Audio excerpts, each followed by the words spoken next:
I just wanna give good vibes. I just wanna give good vibes. I just wanna give good vibes. I just wanna give good vibes. That's all I want.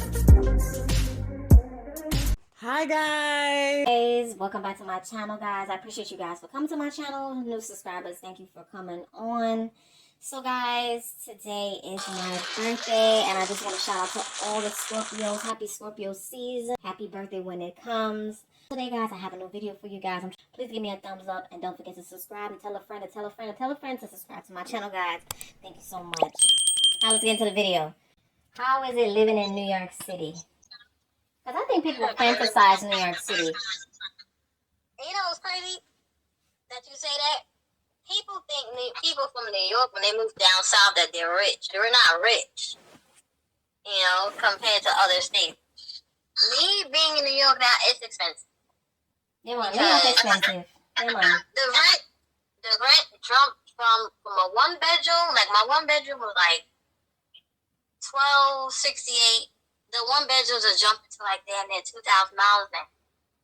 Yeah, the rent jumped because they weren't able to get their money during the panini.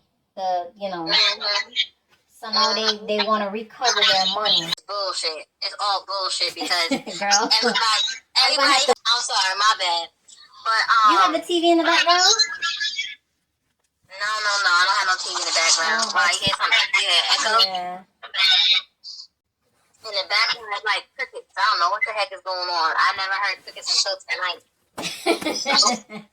So, I'm in the Bronx, so I'm like, where the heck is this crickets coming from? You know, this ain't the suburbs. Well, listen, I seen a fox the other day. I seen a beaver in the city.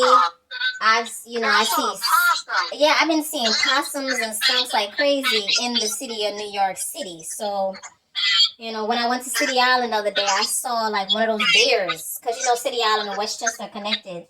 And I literally saw a deer. I couldn't believe it because I usually only see them up in Westchester, like at least 30 minutes away. But there was one nearby City Island. So there's wild animals everywhere.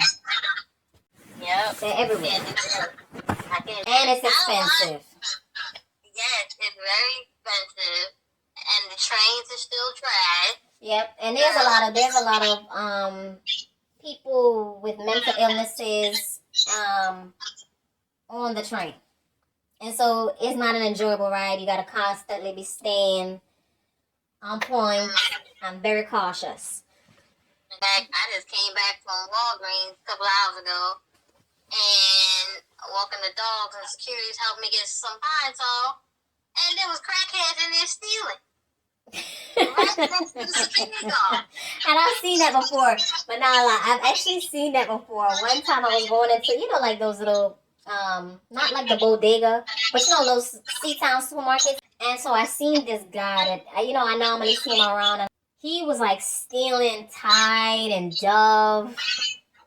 And I have seen him do it before and didn't get caught. Like I walked in, I looked down the aisle, I seen him, he looked at me, I looked at him. I don't even bother with them though. I said, look, you got the wrong key for the Pine Sol. Can you get somebody else to help me? Because obviously you're not doing your job. Because they looting it. It happened today, and the dude was right next to me. He had a nerve. He had a black bag and said, I'm going shopping. Oh, like, mercy. What the hell going on? It was two people today. It was the worst experience today. In Walgreens, and I'm looking at my damn wallet. I'm like, if I bring a black bag in here and start going shopping like they do, will I get caught? Will I yell? Like the fuck? So listen. I see that on a regular. And it has to be an inside job. And what we gotta know about like the security guards are not to, you know, use excessive strength. They're just there to intimidate you and say, you know, I'm going to call the police. But I've never really seen a security guard in New York City really do anything. Exactly. I've never seen it. So there's a security guard there, but nobody's scared of security guard, and everybody's coming in there stealing, and everything is on the plastic and key. But they don't do that when it's the cops, though. cops be in the store. They don't do that because The only time a cop comes is when somebody has already stolen and left. And they'll stay there for like 10 or 15 minutes, but I've never seen a NYPD actually stay there for hours. Never. No, the Walgreens by me, remember, they was on the news because they was on the news, I think on News Break or whatever. They had a freaking robbery. They robbed them because they used to stay open 24 hours. Oh, they 24 hours now? It used to be, not no more. Girl, they close at 8 p.m. now. Oh. And on Sundays, they close at 4 p.m. Wow, that's terrible. I said, damn, girl, if you was there today, you would have been like, yo, can you pick me up a tie? Because That's it was crazy. crazy. That's crazy. The dude put the bag over his shoulder. He looked like a black Santa Claus, girl. Like, But you see, things have gotten so hard for people. You know, everybody's so broke. Everybody's so down and out. Everybody's so miserable.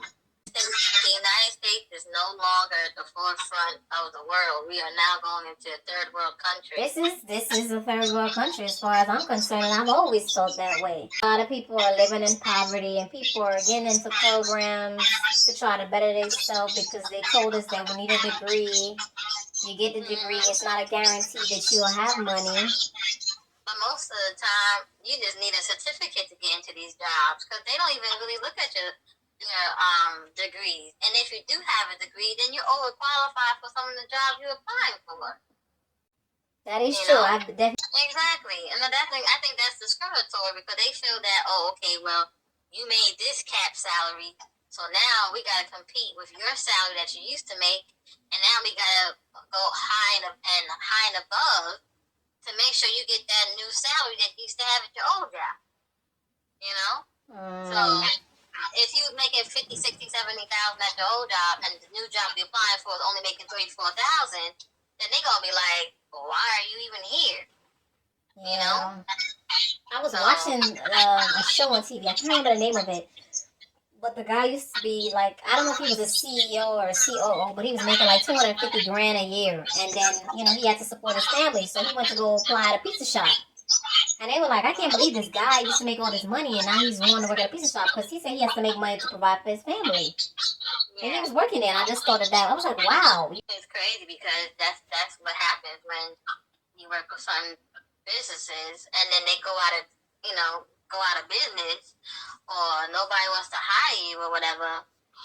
It's crazy out here. I was going to agency where they supposed to find you a job. Oh, those are all bullshit. Yeah, that shit was crazy. They had you take a test to see if you qualified to be an administrative assistant or customer service or whatever. They had people in there with degrees looking for jobs, which was sad. I think it was called a DECOM, whatever. I've definitely went to an agency to help me get a job, and they sent me somewhere, but when I got there, I found out that it was not a legitimate job. And I went to the agency, and she was like, well, how could that be? How could that be? And I honestly thought that the agency was definitely, I was much younger then.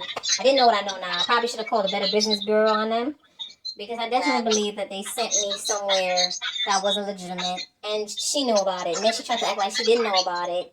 And when I told somebody about it 2 years later when I was going to leave college, and he was like, I think you better call on them and report. And when I went back to look at the place, it was no longer open. So yep, somebody else reported their ass, so you already got your way. We're in the end game now. We have to make it for ourselves.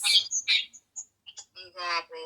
That happened to me when I was trying to do security, money making Manhattan or whatever, and it was on the east side of 42nd Street, Grand Central, whatever. Mm-hmm.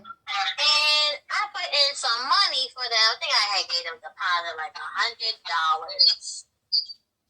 And for some reason, it didn't feel right. And I went back to get my money back or whatever.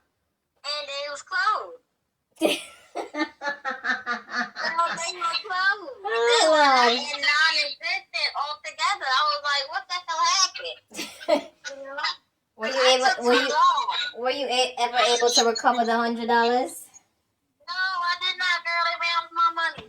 your money. It was a scam. It was a scam. So a lot of these places are scam. A lot of things aren't a legitimate business. And this shit is happening right here in New York. It's like y'all have your own agencies and stuff to do investigation. How y'all setting up shop like this and getting away with it? And then when you go to the police, you get nowhere because they're like, and they won't act until you're almost dead.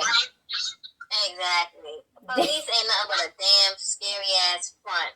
It's a front. It's definitely a front. Now when we on our own, like we are on our own, they won't do nothing until. That's why. This is why I was telling my sister, don't be so excited when that movie came out, The Purge. When it came out, my freaking blinkers went on. I was like, you want to hear something funny? But years before that movie came out, right? I had been posting like ideas about it on MySpace and Facebook before the movie even came out. I had an idea about that movie, and I was telling everybody about it at my job, friends, coworkers, students.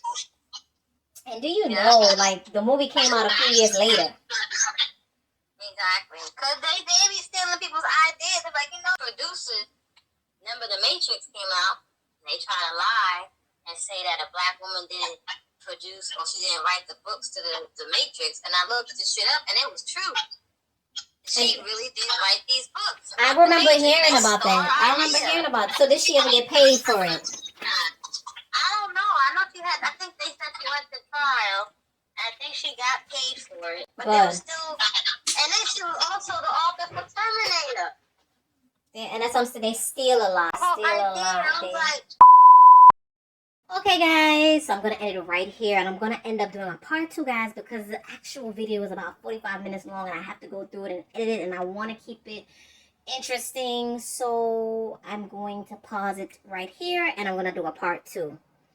Thank you guys for tuning in. See you next time. Let no one come and take your place, 'cause the love you give, you can't be replaced.